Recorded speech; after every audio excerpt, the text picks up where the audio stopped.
انہی کنجوسوں کی قسم میں یہ بھی ہے کہ ابا زندہ ہیں اور ابا کے مال پہ نظر رکھ کے بیٹھ گیا. یہ تو ایسے ایسے بے غیرت مجھے الحمدللہ ملتے ہیں نا, ان کے سامنے تو میں عزت دیتا ہوں, چائے بھی پلاتا ہوں, لیکن دل چاہتا ہے کہ اس کو میں گالیاں پیپر پہ لکھ کے اسٹیمپ لگا کے دوں. ایسی باتیں کر رہے ہوتے ہیں لوگ, آدمی کہتا ہے پھر شکر ادا کرتے ہیں یار ہم کوئی بہت نیک نہیں ہیں, لیکن اللہ شکر اتنے برے بھی نہیں ہیں. یا اتنے برے کا لفظ بھی بڑا خطرناک ہے, ہو سکتا ہے اللہ کے علم میں اس سے بھی برے ہوں. کم از کم اتنا ہے کہ شکر ہے یہ والی برائی ہم میں نہیں ہے, اتنا تو کہہ سکتا ہے نا انسان. یہ اللہ نے بچایا کہ یہ گندگی ہمارے اندر الحمدللہ نہیں. یہ وہ کنجوس ہوتے ہیں جو باپ کے مال پہ نظر رکھ کے بیٹھے ہوئے ہوتے ہیں. کمایا تمہارے باپ نے ہے یار, تم نے تھوڑی کمایا ہے کہ ابا مریں گے تو مجھے یہ ملے گا, ابا مریں گے تو یہ ملے گا. ابا کو خرید و فروخت نہیں کرنے دے رہے, ہمارا حق ہے. انہی بے شرموں میں کہنا بغیرت چاہیے, ممبر کا خیال کر کے تھوڑا سا خیال کر رہا ہوں. اب بغیرت سے بھی کیا گالی, انسان اس سے ہلکی گالی کیا نکالے. بعض دفعہ گالی ہلکی دینے سے وہ سامنے والے کی عزت بڑھ جاتی ہے, وہ کہے گا میں صرف یہی ہوں.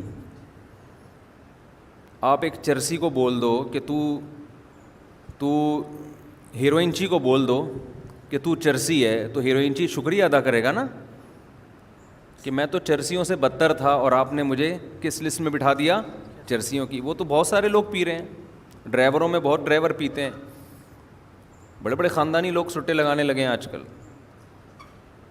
تو بعض دفعہ گالی میں اس لیے بھی نہیں دے رہا ہوتا کہ گالی دینے سے اس طبقے کی عزت میں اضافہ ہو جائے گا. وہ کہے گا ہم لوگ صرف بغیرت ہیں. یہ تو وہ nice to meet you too, nice to meet you and nice to meet you too. خوش ہوگا کہ یار ماشاء اللہ بہت عزت دی, مفتی صاحب نے ہمیں کیا کہہ دیا, بغیرت کہہ دیا. بغیرت سے آگے میں ممبر پہ جا نہیں سکتا. اور یہ میرے دل کے جذبات میں بیان کر رہا ہوں, میں مزاح نہیں کر رہا.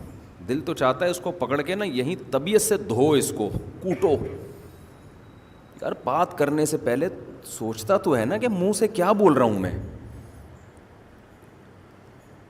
کتنے احسان ہوتے ہیں باپ کے یار, تم ساری زندگی اس کے خرچے پہ پلے ہو, بڑے ہوئے ہو, اب تمہیں اس کی ضرورت کا خیال کرنا چاہیے نا.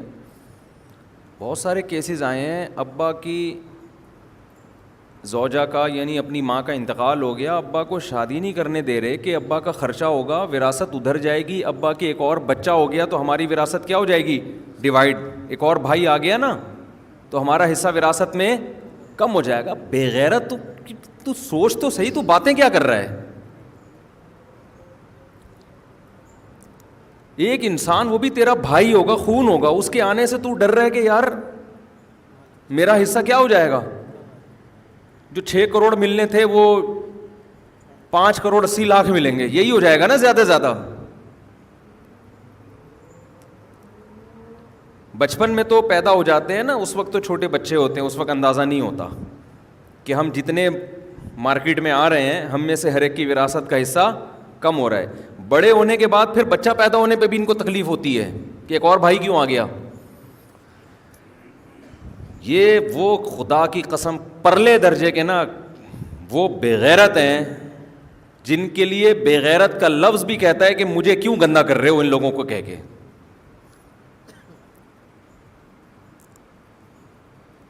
انسان مال کمانے میں اعتدال سے کام لے, مال کی ہوس میں اعتدال. کوئی غیر اخلاقی جو اخلاق سے انتہائی گری ہوئی حرکت ہو اس طرف اگر آپ جانا شروع ہو جاؤ گے تو بھائی پیسہ تو قارون نے بہت کمایا ہے. چور اچکے ڈاکو صبح شام کما رہے ہوتے ہیں اپنی عزت اور غیرت بیچ کے. تمہیں اللہ نے 2 ہاتھ دیے, ان سے جتنا کما سکتے ہو کماؤ. کسی کے مال پہ نظر مت رکھو, نہ باپ کے مال پہ نہ ماں کے مال پہ.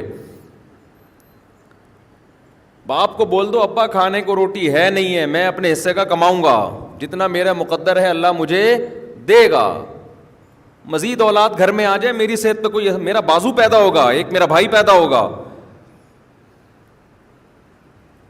ماں مر گئی ہے, باپ اگر شادی کر رہا ہے, ابا کو کہو ابا ایک اور شادی کرو, کوئی بات نہیں, 12.5% اس کی وراثت میں حصہ چلا گیا, اللہ نے ہمیں بہت دیا ہے, اللہ نے 2 ہاتھ دے دیے, یہ سب کچھ ہے, کما لیں گے, کچھ نہ کچھ کر لیں گے, آپ اپنا خیال کرو. ایسے لالچ کر کے بیٹھے ہوتے ہیں نا. میرے پاس کیس آئے ہیں, داڑھی ہے, ابا کی بھی داڑھی, بچے کی بھی داڑھی, بچہ بھی نمازی, ابا بھی نمازی.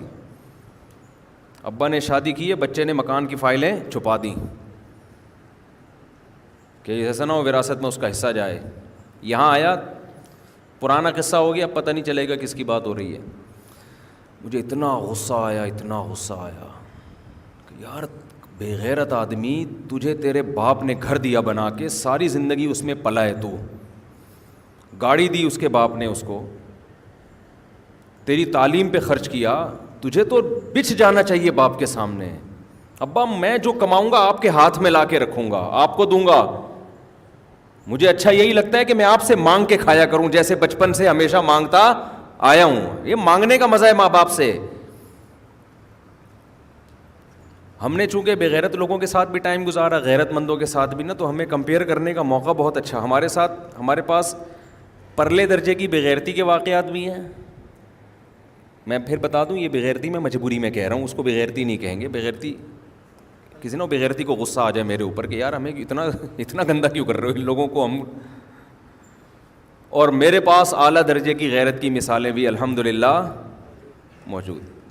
میرے جو شیخ ہیں نا, حضرت مفتی عبدالرحیم صاحب, اللہ ان کی عمر میں برکت دے. پہلے تو نام ہی نہیں لیتا تھا میں, پابندی تھی, وہ شہرت نہیں چاہتے. تو ہمارے جو دادا شیخ تھے حضرت مفتی رشید احمد صاحب رحمہ اللہ تعالیٰ تھے. تو جو میرے شیخ تھے یہ بچپن میں دارالافتاء والارشاد آ گئے پڑھنے کے لیے, سمجھ رہے ہیں. والدین سے اجازت لی, بھائی میں اعلیٰ تعلیم کے لیے کہاں جاؤں گا, تخصص جو مفتی بننے کے لیے مفتی رشید احمد صاحب کے پاس آ گئے. خوب غور سے سننا واقعہ کہ غیرت مند کس طرح کے ہوتے ہیں. تو مفتی رشید احمد صاحب رحمہ اللہ تعالیٰ, انہوں نے ان کو اپنی کسٹڈی میں لے لیا, بالکل بچوں کی طرح پالنا شروع کر دیا, اپنا بیٹا سمجھ کے. دیکھتا ہے نا بعض دفعہ استاذ کے اس میں قابلیت کتنی ہے.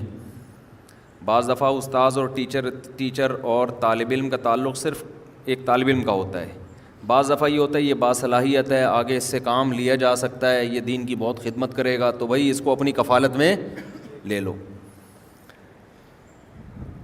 تو اپنی کفالت میں لے لیا. پھر وہ یہاں رہنا شروع ہو گئے, پڑھنا شروع کیا, مفتی بن گئے, مفتیوں کو پڑھانا شروع کیا.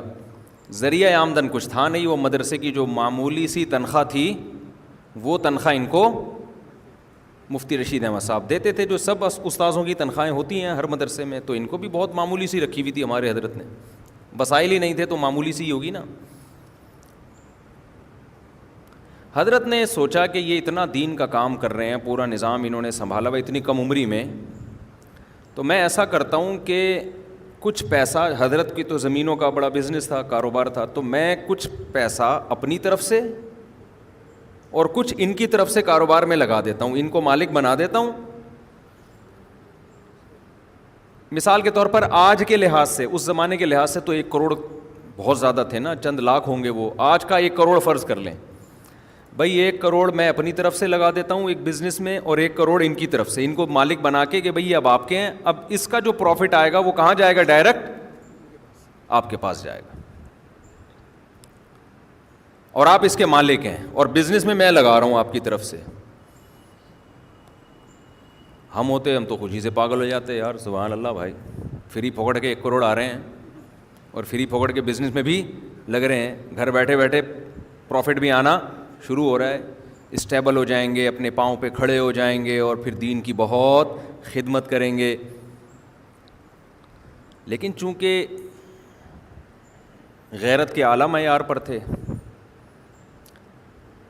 تو انہوں نے اس تجویز کو پسند نہیں کیا. 2 دن گزر گئے, 3 دن گزر گئے. حضرت نے فرمایا آپ کچھ بولو, کیونکہ ہبہ کے مکمل ہونے کے لیے ضروری ہے نا کہ اگلا بھی تو راضی ہو اس پہ کہ ہاں بھائی میں اس پہ راضی ہوں کہ آپ کو اپنا وکیل بنا رہا ہوں, میری طرف سے 1 کروڑ لگا دیں. جب حضرت نے دیکھا کوئی رسپانس نہیں, کوئی جواب ہی نہیں دے رہے, تو پھر حضرت نے بلا کے پوچھا بھائی میں آپ کو ایک آفر کر رہا ہوں, کیوں نہیں مان رہے آپ؟ تو انہوں نے کہا میں یہ چاہتا ہوں کہ آپ جب میرے ایک روحانی والد بنے ہوئے ہیں اور میں خرچہ آپ سے مانگتا ہوں, تو میرا دل چاہتا ہے آپ سے ہی مانگا کروں. میں کس سے مانگا کروں؟ کیونکہ آپ نے احسان کیا, مجھے رکھا یہاں پہ, اور میری فکر کر رہے ہو، تو جب باپ موجود ہے تو مجھے فکر کرنے کی کیا ضرورت ہے؟ جو میری ضرورت ہوگی آپ پوری کر دیں. نہیں آئی میرا خیال ہے بات سمجھ. جو میری ضرورت ہوگی وہ کون کرے گا؟ بس آپ سے ہی مانگ لیا کروں گا، مجھے یہ زیادہ اچھا لگتا ہے، اس میں مجھے زیادہ عزت ہے، زیادہ راحت ہے.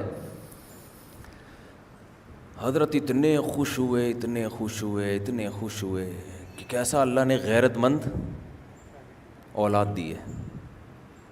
حضرت نے یہ واقعہ ہمیں سنایا، یہ انہوں نے نہیں سنایا تھا، ہمارے شیخ نے، جو شیخ کے شیخ ہیں، انہوں نے بتایا کہ دیکھو میں نے پوری رات مصلی پہ بیٹھ کے ان کے لیے دعا کی ہے کہ اللہ اس سے کام لے. یہ قابلیت، یہ لالچ کا نہ ہونا یہ بہت کم لوگوں میں ہوتا ہے. اسلام آپ کو پیسہ کمانے سے منع نہیں کر رہا، لیکن رشتے ناتے بھی کوئی چیز ہوتے ہیں. کوشش کیا کرو یار، جو کما رہے ہو ابا کے ہاتھ میں لا کے رکھ دو. ابا ساری زندگی آپ نے کمایا، میرا کیا ہے یار، جب تک آپ زندہ ہیں آپ ہی ہیں، سب کچھ کون ہے؟ یہ لو، یہ تنخواہ پوری. مجھے اچھا لگتا ہے میں آپ سے پان گٹکے کے پیسے مانگا کروں. آپ بھی دادا سے مانگتے تھے نا گٹکے کے پیسے، ٹھیک ہے؟ باپ کا دل کیا ہو جائے گا؟ بولو بڑا. یار یہ بڑا ہو کر بھی اپنے آپ کو میرا بیٹا ہی سمجھ رہا ہے.